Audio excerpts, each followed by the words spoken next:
¿Qué tal? Buenos días. Nos encontramos en el Congreso del Estado con el diputado Alejandro Alcántara.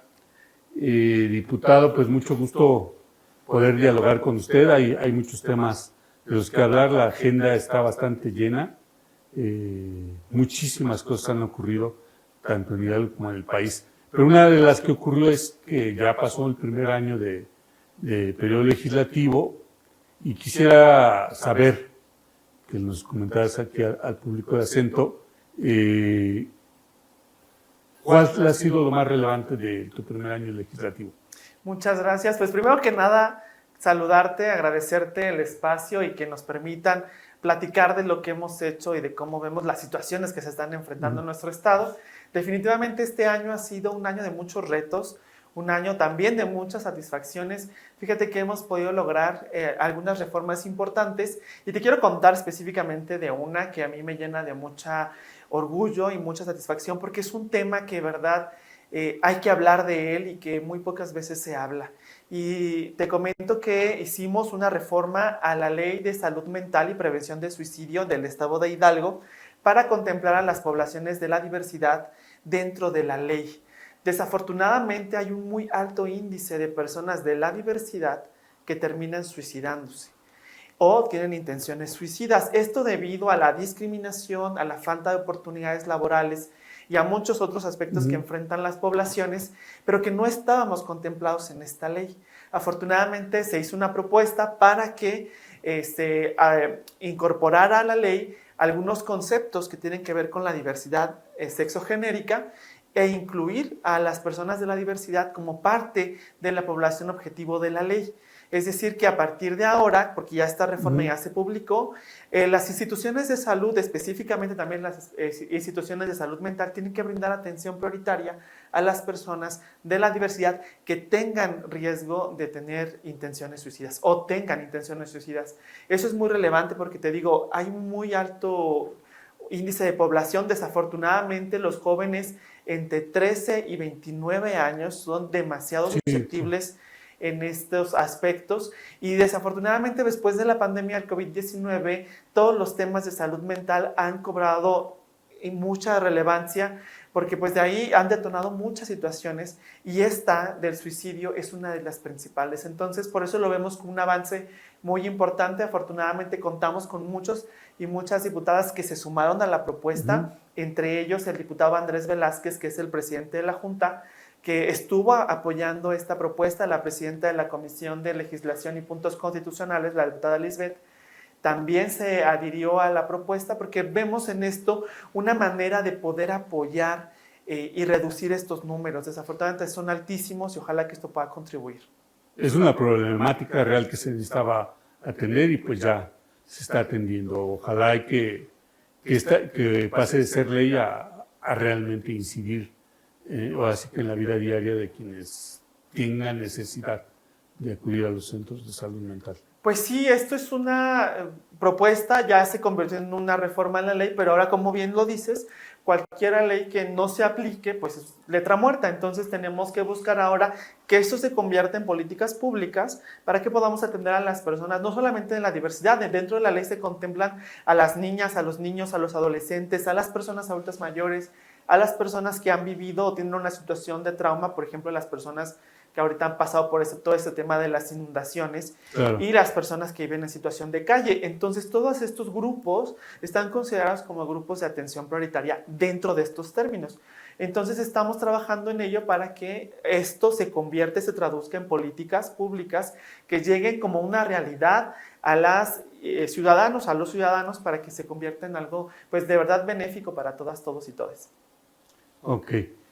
¿Y algún otro punto más de este año que, como coincidimos, ha sido muy movido, temas muy polémicos? Sí. Y últimamente, por ejemplo, uno que ha generado pues mucho debate respecto a qué se ha hecho y qué se hizo y qué se debe hacer en materia del cambio climático, las afectaciones que se tuvieron recientemente aquí en el estado, pues miles de damnificados, decenas de muertos. O sea, el no hacer también genera problemas más allá de cuestiones de dinero, sino ya hay pérdidas humanas. Entonces, ¿qué se está debatiendo en el Congreso? ¿Qué va a hacer el Congreso para menguar o tratar de que esto no vuelva a ocurrir? ¿O cómo estar prevenido de materia legal? ¿Cómo el Congreso va a trabajar, ¿no? Pues mira, ese es un tema muy, ¿cómo podría decirlo? Muy doloroso para nosotros los hidalguenses, porque desafortunadamente esto le ocurrió a los municipios con mayores problemáticas en términos económicos. Ahora sí que le pasó a los municipios con más dificultades. Y esto es algo que desafortunadamente, amigo, vamos a tener que ver repetidamente, porque el cambio climático, aunque muchos intentan negarlo, es una realidad. Muchos gobiernos en otros países dicen que no es cierto lo que está sucediendo con el cambio climático, pero la verdad es que poco a poco vamos, y lo estamos viendo en los noticieros, en lo que sucede en nuestro alrededor, estamos viendo cada vez más lluvias con mayor fuerza, cada vez más inundaciones, desastres naturales, y esto se va a convertir en una problemática a la que le tenemos que entrar los gobiernos, y la que se tiene que legislar también para eso. Desafortunadamente hoy nos ocurrió a nosotros como Estado. Yo sinceramente no recuerdo en los años que llevo de vida una tragedia como esta en nuestro Estado, hablando en términos de desastres naturales. No me ha tocado vivirlo en el Estado, he tenido la oportunidad de vivir en otros estados. Te cuento, tuve un tiempo viviendo en Veracruz y nos atacó un huracán y yo nunca había visto algo similar. El salir y ver todas las calles inundadas. Recuerdo que en ese día que fue lo del huracán allá en Coatzacoalcos, yo vivía cerca de un Oxxo y cuando salí de mi casa, el Oxxo estaba completamente destruido. O sea, cuando te enfrentas a un desastre natural, no hay explicación que tú tengas para lo que sucede. Ahora, con esto que nos estaba sucediendo acá en Hidalgo, pues es muy triste que desafortunadamente muchas familias se hayan enfrentado a esta situación. Tenemos que invertirle a algunos temas, por ejemplo, en la protección civil. Se tienen que hacer los gobiernos municipales, y es algo en lo que vamos a insistir aquí en el Congreso, se tienen que hacer planes reales de protección civil. Tenemos este instrumento que se llama Atlas de Riesgo, que cada municipio lo debe de tener, pero pues hay que ver... Más que tenerlo es implementarlo. Exactamente, o sea, hay que ver hasta dónde llega esta responsabilidad del Atlas de Riesgo, porque para muchos gobiernos puede ser un documento que está muy bien y se ve bonito exhibido en un gabinete en la oficina del presidente o de la presidenta municipal, pero ahora hay que ver y ponerlos en acción, realmente ver si esos Atlas de Riesgo coinciden con la geografía del municipio, con los riesgos reales de las comunidades. Hay que revisarlos si están actualizados. Nos comentaba una diputada que hay muchos de ellos, de hecho ya se habló en una sesión del Congreso, que hay que revisar hasta qué punto están actualizados esos atlas de riesgo. Hay municipios que ojalá que todos lo tengan, pero también puede haber quien no los tiene. Entonces ahí tenemos que entrarle de manera seria para revisar estos temas, porque te repito, el cambio climático va a hacer que estos fenómenos se repitan con mucha mayor frecuencia y nosotros tenemos que estar preparados para ello. Pero también hay que destinar recursos, porque una de las cosas es que, bueno, sí, las leyes, etcétera, pero sin recursos no funciona mucho, digo, porque no es solamente el caso de la sierra.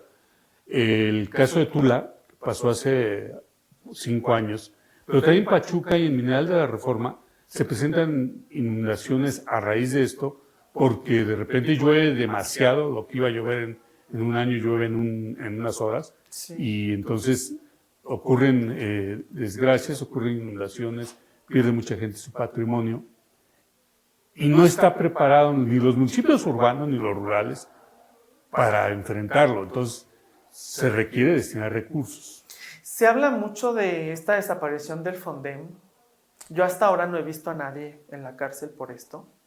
Al contrario, los vemos de candidatos por ahí.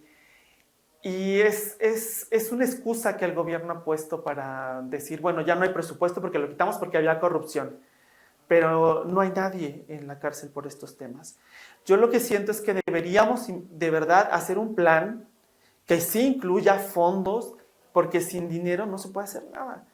Tiene que haber fondos no solamente para atacar el desastre, también tiene que haber fondos para prevenir los desastres. Reconstruir y prevenir. Exactamente. Muchos de estos temas, decían algunas personas en las zonas afectadas que nadie les avisó que iba a llover de esa manera, ¿no?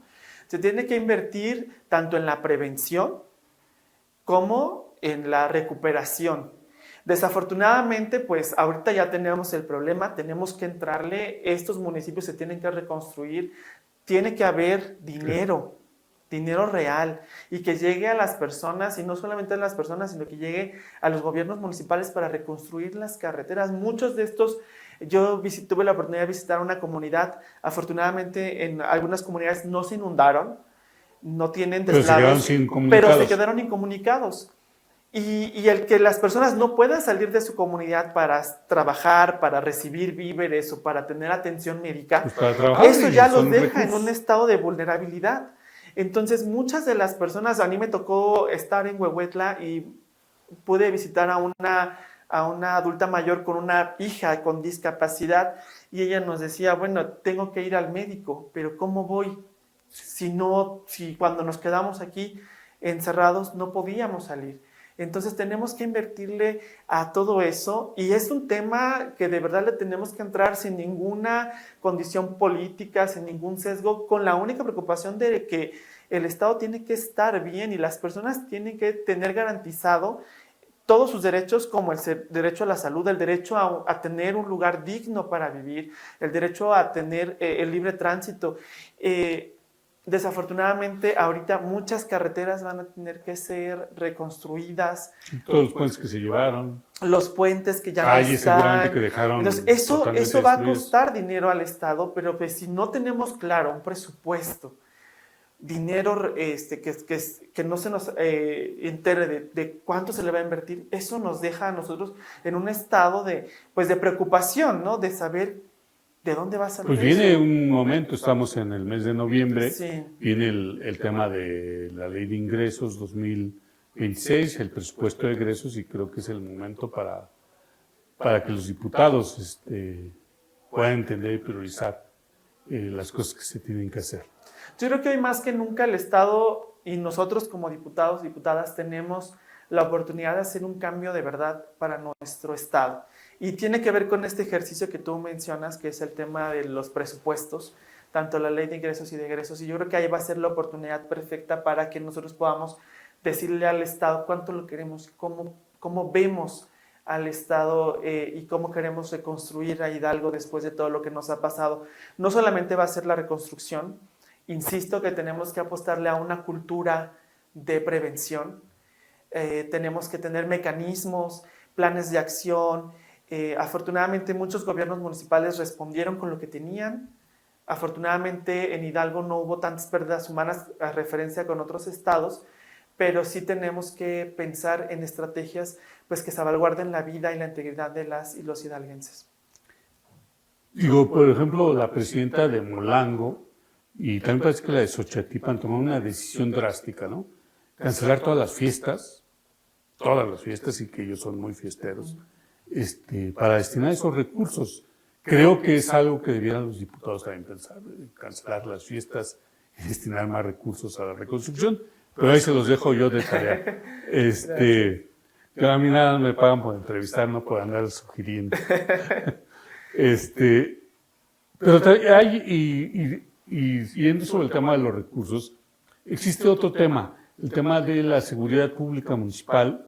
En estos momentos en el país se está debatiendo mucho, ¿no? El tema de los recursos para la seguridad, la centralización de recursos en materia de seguridad pública, la militarización del país, etcétera, a raíz del asesinato de un presidente municipal, que no es ajeno en Hidalgo, porque precisamente hace igual también unos días también asesinaron a un presidente municipal aquí en nuestro estado. No causó tanta conmoción, ¿no? como el de Michoacán, pero finalmente causó una conmoción, sobre todo en la Sierra Gorda. ¿Qué hacer en materia de seguridad pública? Porque están siendo rebasados los municipios, no tienen recursos para atender esto que es una prioridad del Estado mexicano, prioridad del municipio, prioridad del gobierno del Estado, el garantizar la seguridad de la gente. Es un tema muy controversial, amigo, pero es un tema del que tenemos que hablar, definitivamente. Las policías municipales están prácticamente solas. No tienen mecanismos, no tienen las herramientas. Entonces, ¿cómo podemos exigir que haya seguridad en nuestros municipios si no cuentan con los elementos necesarios? Muchos de ellos ganan un sueldo, pues de verdad, Mísero. mísero, sí. Muchos de ellos exponen su vida, muchos de ellos no tienen las herramientas para trabajar y aún así salen todos los días a hacer este ejercicio de cuidar de las y los ciudadanos. Pero de verdad que este tema, pues tiene que el gobierno federal de verdad plantear una estrategia real.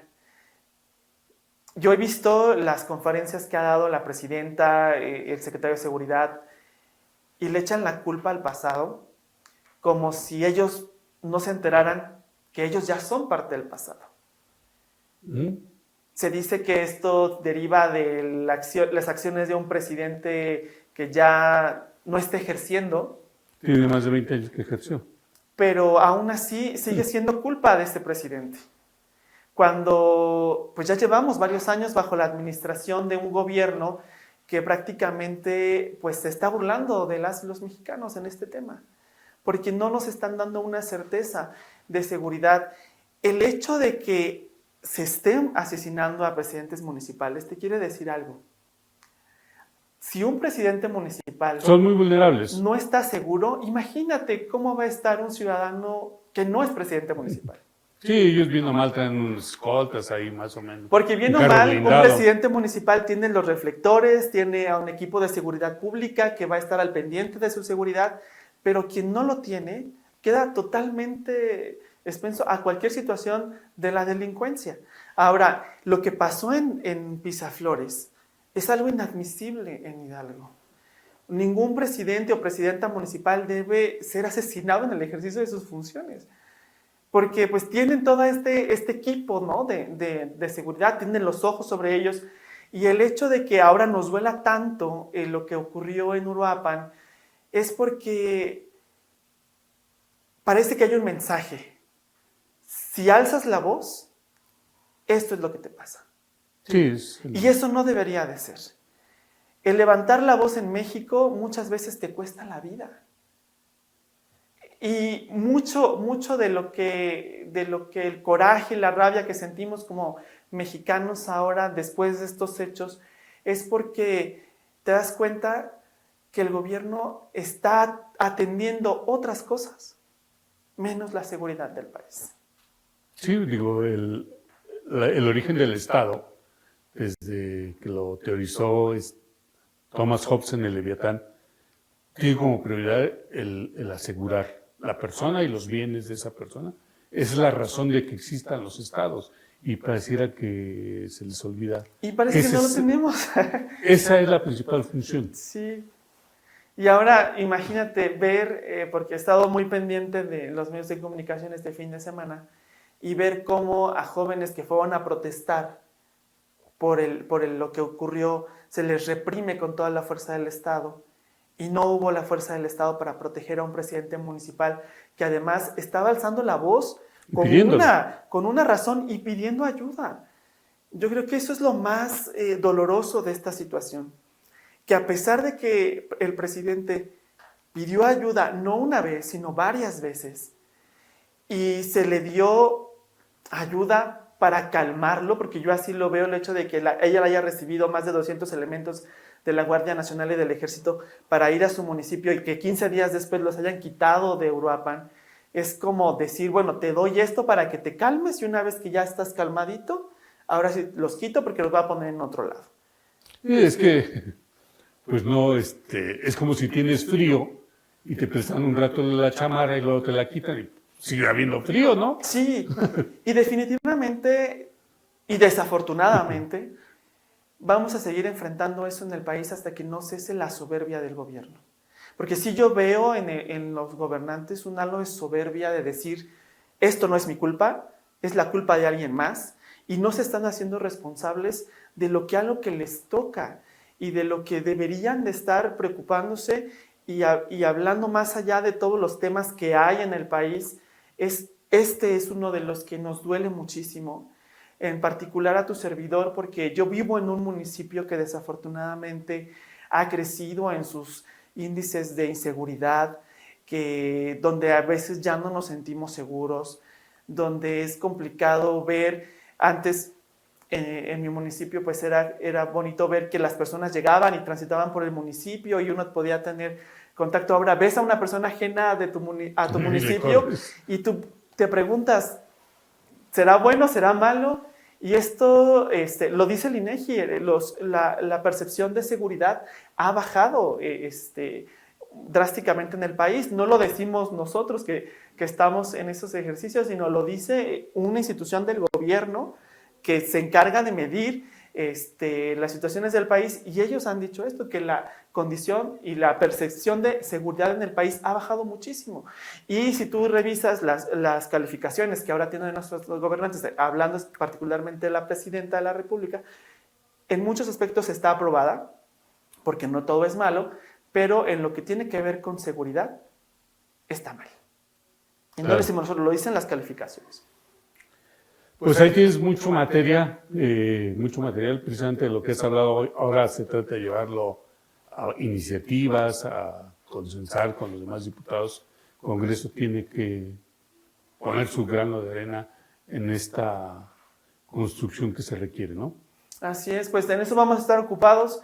Noviembre y diciembre son meses que para el Congreso del Estado son de mucho trabajo, son de un trabajo que se tiene que hacer a conciencia, porque lo que vamos a hacer nosotros en estos meses va a traer cosas buenas, positivas o negativas para el Estado. Entonces, ojalá que todo sea positivo, que todos los grupos parlamentarios nos podamos poner de acuerdo, sobre todo en este tema que tiene que ver con el presupuesto, porque definitivamente hay regiones del Estado que lo requieren con mucha urgencia, y de verdad va a ser muy vergonzoso tener de visita a las personas de la Sierra Gorda, de la Otomí-Tepegua, en la capital del Estado, y ver una ciudad que con edificios, con estructuras, con espacios gubernamentales muy bonitos, pero ellos regresen a sus casas con carreteras que están destruidas, con caminos inaccesibles y con dificultades en sus centros de salud, en sus servicios educativos y sobre todo en la infraestructura del municipio. Eso va a ser de verdad muy penoso, y ojalá que nos podamos sentar